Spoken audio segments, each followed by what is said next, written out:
So, good morning everyone. So, ngayon is December 1, 2025, unang araw ng Desyembre.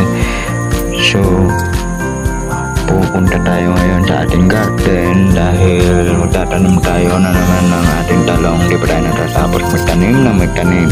So, ngayon may pasok ako kaya panandalian lang na ating pagtatanim.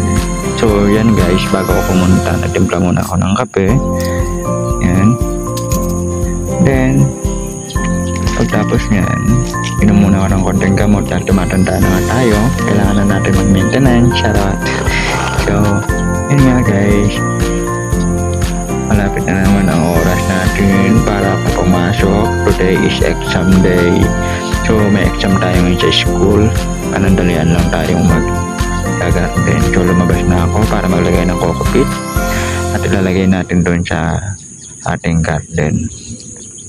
So, yan guys, naglagay na ako ng coco peat na dadalahin doon sa ating garden dahil maganda nga ang coco peat sa ating mga pananim.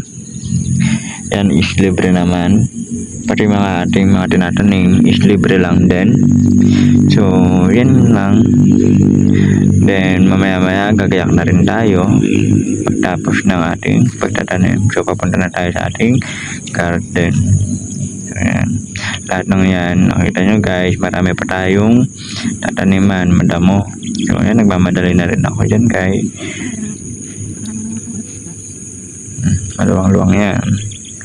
So, nakarating na rin tayo yan na nataniman. Maganda na rin naman ang tubo ng ating mga pananim dahil umulan nga kagabi. So, yun lang muna ang ating update sa ating pagtatanim. At mamaya pag natapos ako around 7 AM or 8 AM, gagayak na rin at pupuntang school. Thank you.